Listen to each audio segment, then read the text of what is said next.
Здравствуйте! В эфире Пятого канала информационная программа «Новости». В студии Татьяна Маннова. Сегодня в выпуске.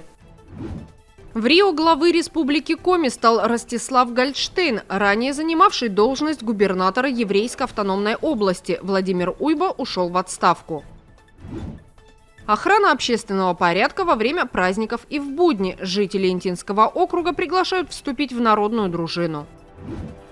Интересные игры, мастер-классы и выставки. В Инте прошла акция «Ночь искусств».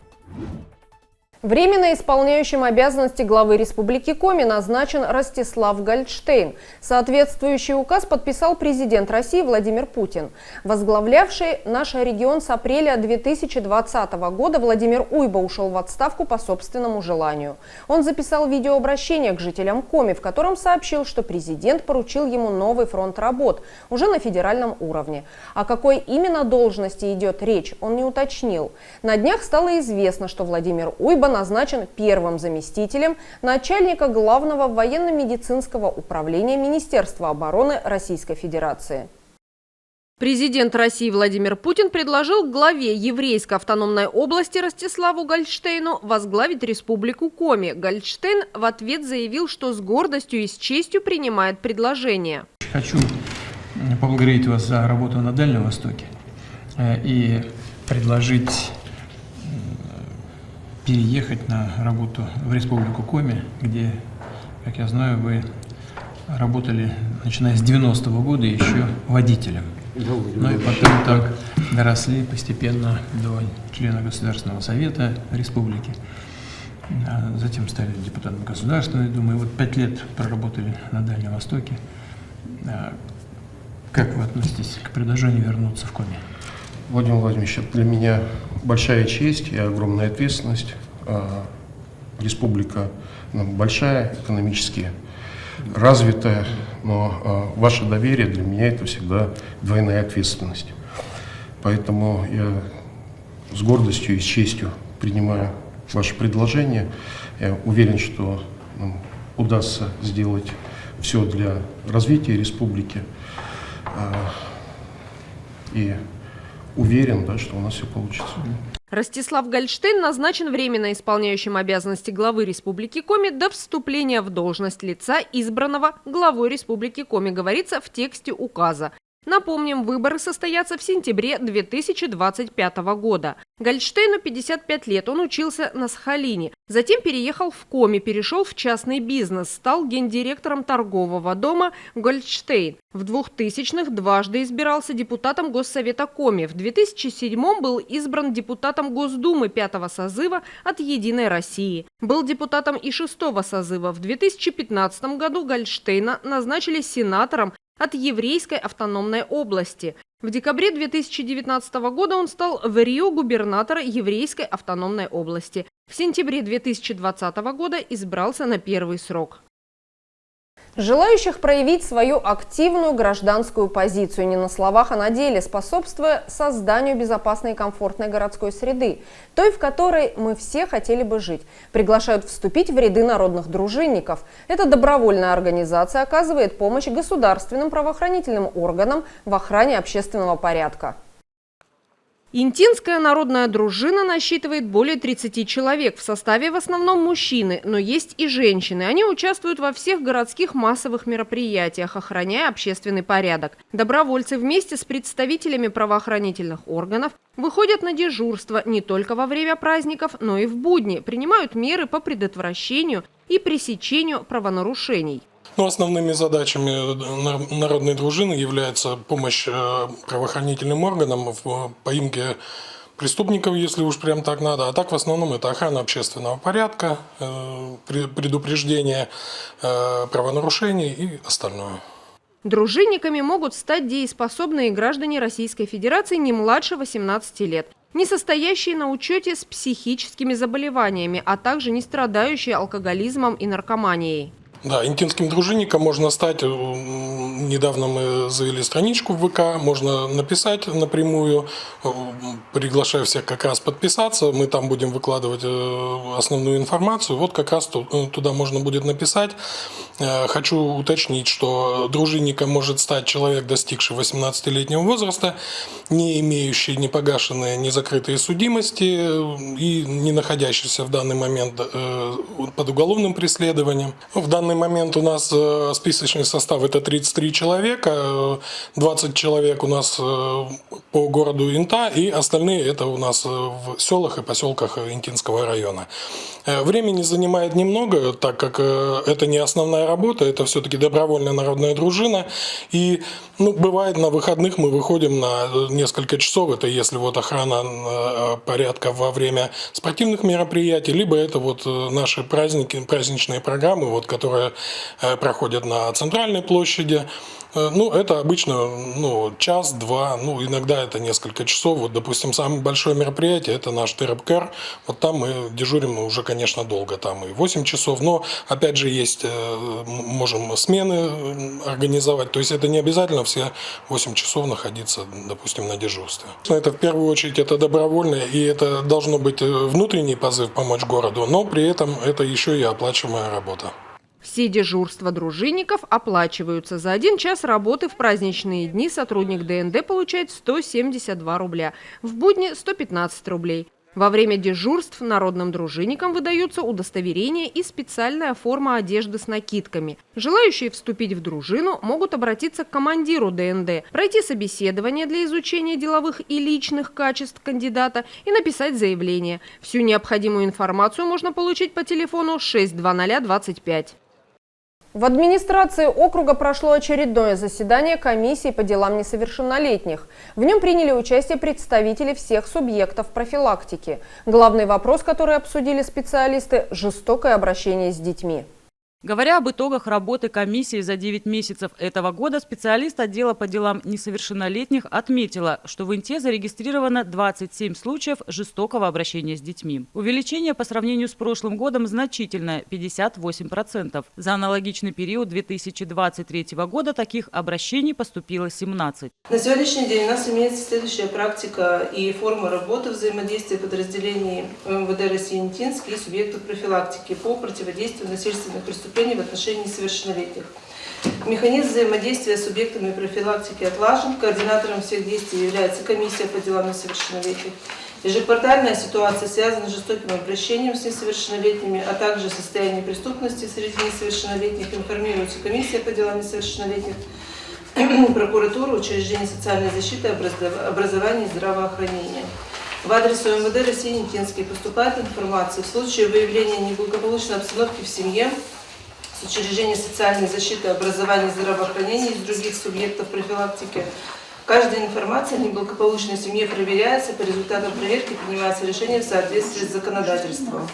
Вопрос о выявлении родителей, допускающих жестокое обращение с детьми, в своевременном обмене информацией о вновь выявленных семьях и детях, находящихся в социально опасном положении, на постоянной основе рассматривается на заседаниях комиссии по делам несовершеннолетних. Ежемесячно в адрес группы по делам несовершеннолетних поступают постановления комиссии по делам несовершеннолетних о постановке семей, находящихся в социально опасном положении, на профилактический контроль, составление совместных планов распределения обязанностей между субъектами профилактики по проведению профилактических и реабилитационных мероприятий. Данные списки отрабатываются личным составом группы по делам несовершеннолетних, и при наличии оснований, предусмотренных законодательством Российской Федерации, решаются вопросы постановки на учет группы по делам несовершеннолетних, а также ежемесячно с представителями субъектов профилактики проводятся сверки по фактам жестокого обращения с несовершеннолетними. Данные сводятся в единую таблицу с указанием принятых мер по каждому материалу.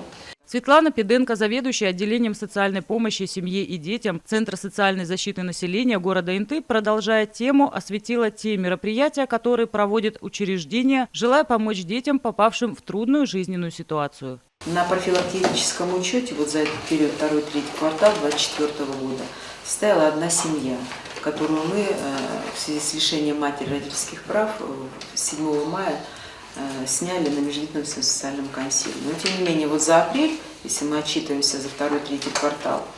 С данной семьей была проведена определенная работа. Родителю были оказаны, значит, 3 социальные услуги, 1 психологическая консультация и 2 правовые консультации. Ну и в целом мы можем сказать, что большой пласт работы у нас состоит в том, что мы занимаемся профилактированием. На учете у нас стоят социально опасные семьи и семьи группы риска, и большое значение мы уделяем социальному контролю. То есть раз в месяц мы обязательно посещаем в рамках социального патронажа все вот эти семьи, которые у нас стоят на учете. И вот за второй-третий квартал в такие семьи было осуществлено 480 патронажей. И понятно, что в ходе патронажа ведутся беседы с родителями, и в том числе профилактические беседы о взаимоотношениях с детьми, о профилактике и жестокого обращения с несовершеннолетними, профилактике домашнего насилия в отношении женщин, потому что таковые женщины, которые испытывают и становятся жертвами домашнего насилия, у нас, к сожалению, тоже есть. И большое внимание уделяем информационно такой просветительской деятельности. Так, например, за период 2-3 квартал ВКонтакте и на официальном сайте нашего учреждения было опубликовано по направлению вот именно ответственного родительства 40 статей на психологическую тематику. По противодействию жестокому обращению 7 статей. О проделанной работе среди студентов колледжа рассказала социальный педагог учреждения. Образовательные организации являются одними из первых субъектов выявления фактов насилия над детьми и организации профилактики жестокости по отношению к подросткам. Факты жестокого обращения с несовершеннолетними из числа студентов колледжа за 2-3 квартал 2024 года не зафиксированы. Однако у нас был зафиксирован в первом квартале 2024 года один факт, то есть посягательство по преступлениям насильственного характера в отношении несовершеннолетней нашей студентки. И на момент проведения проверки и следственных действий с данной семьей во 2-3 квартале как раз проводилась профилактическая работа. Проводилась она непосредственно со студенткой, так как мама отказывалась от взаимодействия с воспитательной службой колледжа, также противодействовала тому, чтобы мы проводили ту или иную работу профилактического характера в отношении данной студентки. По итогам совещания было принято решение активизировать работу по предупреждению, выявлению и пресечению фактов нарушения прав детей и жестокого обращения с несовершеннолетними. При регистрации таковых незамедлительно оказывать психологическую, социальную и иную помощь детям.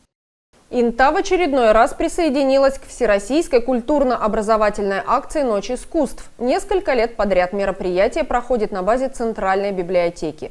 В этом году акция была приурочена ко Дню народного единства и прошла под девизом «Россия объединяет». Организаторы подготовили насыщенную программу с играми, мастер-классами и выставками.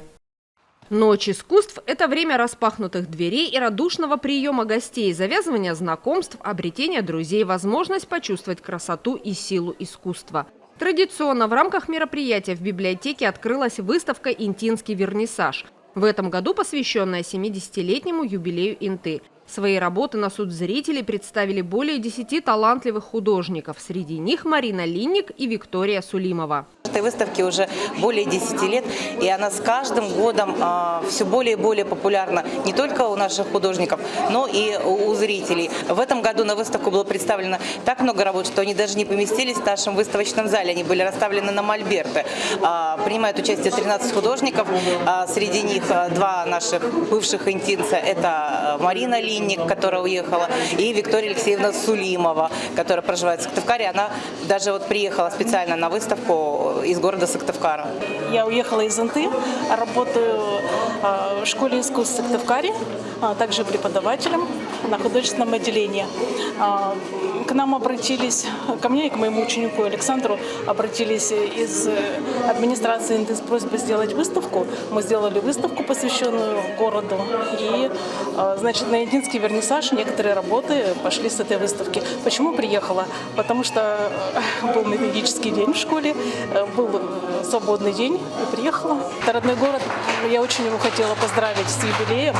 Постоянно вспоминаю Инту, когда сюда приезжаю, прохожу по любой улице, стараюсь побольше погулять, вспомнить город, каким он был раньше, ну и какой он есть сейчас, смотрю, с большими положительными эмоциями. А со всеми интинцами, с которыми я работала или общалась, держу связь. Именно на выставке, посвященной Инте, я представила несколько пейзажей, посвященных родному городу. Я здесь родилась и прожила некоторое время, значительную часть своей жизни, скажем так.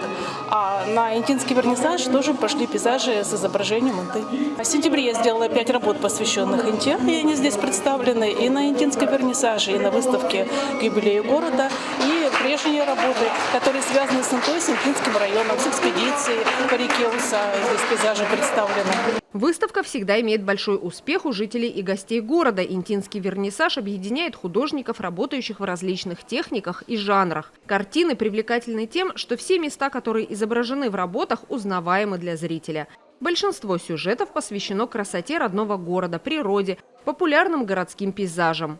Вообще идеи придумывает сам художник. Идея этой выставки, это, конечно же, 70-летие нашего любимого города.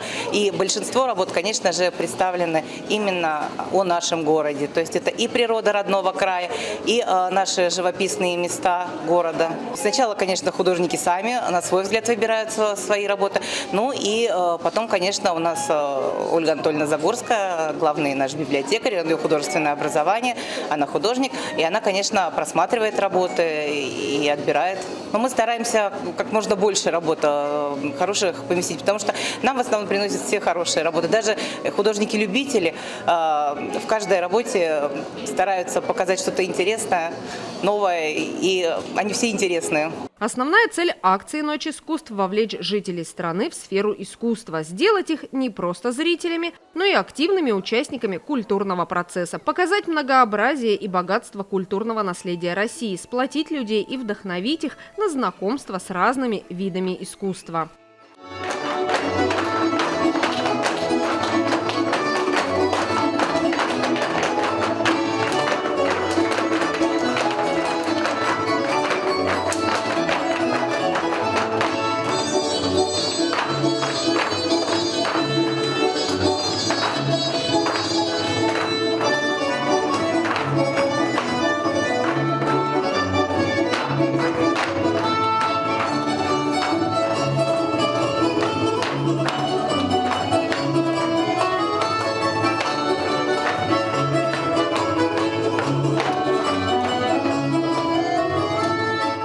Каждый интинец мог найти развлечения по своему вкусу. Особой популярностью пользовались мастер-классы по декоративно-прикладному творчеству. Многие посетители «Ночи искусств» могли заняться рукоделием. Хожу в библиотеку в кружок рукоделия и хожу в кружок ЦВР.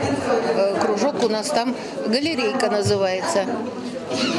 Мы занимаемся там рукоделием.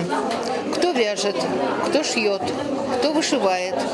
Вот последний раз было занятие, из сухих листьев и сухих цветов делали картины. А здесь вы сегодня что хотите научиться? Сегодня я хочу сделать новую картину из сухих растений, вот они у нас лежат, и воздушных шаров разноцветных, шариков воздушных.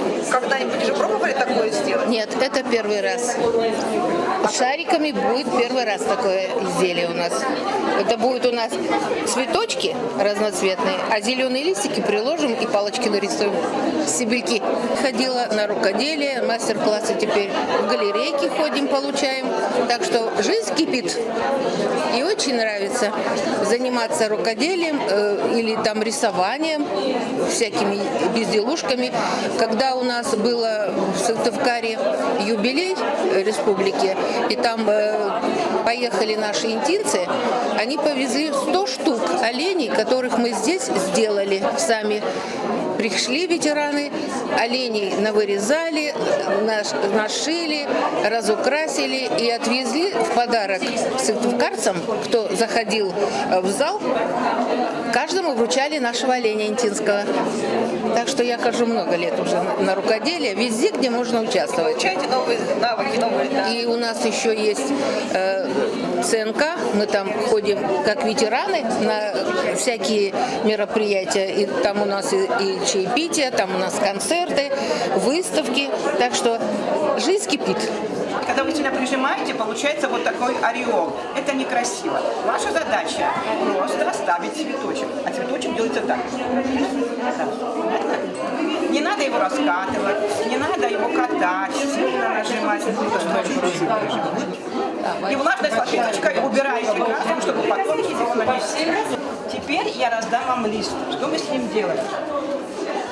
Поближе. У листа есть лицевая сторона, есть изнаночная, где видны прожилки. Нужно на лист нанести краску, так же, как мы делали на ваточку, но только на изнаночную. И также вам нужно попробовать отпечатать лист. Интинцы, желающие проверить знания в области искусства, сразились в познавательной квиз-игре, которая состояла из нескольких раундов с разнообразными вопросами. Для многих участников оказалось непросто дать быстрые и правильные ответы. Это не интернетный квиз. Честно, половину вопросов писала я. Вопросы на общую эрудицию. И многие факты вот я брала из головы и находила к ним какие-то дополнительные интересные факты. И исходя из этого составляла вопросы. Конечно, какие-то вопросы, например, по музыке, раунд, он был подготовлен не мной. Там в задании нужно определить, на какую известную композицию составлен кавер. Квиз состоит из 5 раундов. Мы постарались разделить их тематически. Первый вопрос составлен снова нейросетью. Нам показалось такой формат интересным, и прошлый квиз это подтвердил. Также есть раунд, включающий просто интересные факты о художниках, о писателях, просто о музыке, об искусстве. Есть раунд, посвященный творчеству Васнецова и его картинам. Всех секретов раскрывать не буду. Значит, у нас подготовлены призы. Это мерч библиотеки, деревянные ручки и коми-открытки. Сотрудники библиотеки подготовили разнообразную познавательно-развлекательную программу. Интинцы интересно провели время и отдохнули с умом. Горожане узнали много нового о живописи, музыке, архитектуре, литературе. В каком произведении можно встретить стихотворение? Воркалось, хлевки и шорки пырялись по нове, и хрюкотали зелюки, как мюзики в мове. Время пошло. Вам дается 50 секунд на подумать. В каком произведении? Пишем название произведения и автора. Кто знает? Совещаемся. И второй вопрос. Картина Поля Гогена «Бретонская деревня в снегу», которая продавалась на аукционе после его смерти, была названа на нем Ниагарский водопад, хотя никакого водопада на ней не было. Почему так случилось? Время пошло. Картина на слайде. Пожалуйста, совещайтесь в полголоса. В интеллектуально-развлекательном мероприятии приняли участие 8 команд. Все отлично провели время в компании друзей, ощутили азарт и узнали много интересного. По итогам квиза победу одержала команда «Морошки в сережках». До Нового года, самого волшебного и незабываемого праздника, осталось меньше 2 месяцев. Совсем скоро наступит пора чудес, подарков и новогодних утренников. Пятый канал предлагает родителям, учителям, воспитателям запечатлеть и навсегда сохранить трогательные и приятные воспоминания о праздничном дне, организованном в детском саду или школе. Новогодний утренник в садике или школе – важное мероприятие для детей и их родителей. Юные артисты долго готовятся к празднику. Чтобы запечатлеть яркие моменты выступлений на всю жизнь, на утренники приглашаются видеооператоры и фотографы. Взрослым и детям приятно потом пересматривать новогодние ролики и снимки, вспоминая театрализованные постановки, веселые конкурсы, песни и танцы. Стоит помнить о том, что новогодние утренники в образовательных учреждениях проходят в определенные дни и зачастую даты совпадают. Поэтому специалистов, у которых есть профессиональное оборудование, лучше бронировать заранее и не откладывать этот организационный момент. До Нового года осталось 2 месяца, кажется, еще это много времени, но на самом деле это время пролетит незаметно, и мы предлагаем интинцам, чьи дети ходят в детские сады или посещают школы, где проходят утренники, воспользоваться нашими услугами. Напоминаем, что у нас есть такая услуга, как съемка утренников. Съемка утренников стационарная, то есть мы полностью снимаем ваш утренник, и съемка утренников художественная, это когда съемка идет с нескольких камер. Кроме того, мы предлагаем еще и фотосопровождение этих утренников, а также возможную фотосессию после проведения утренников или там каких-то праздников в школах.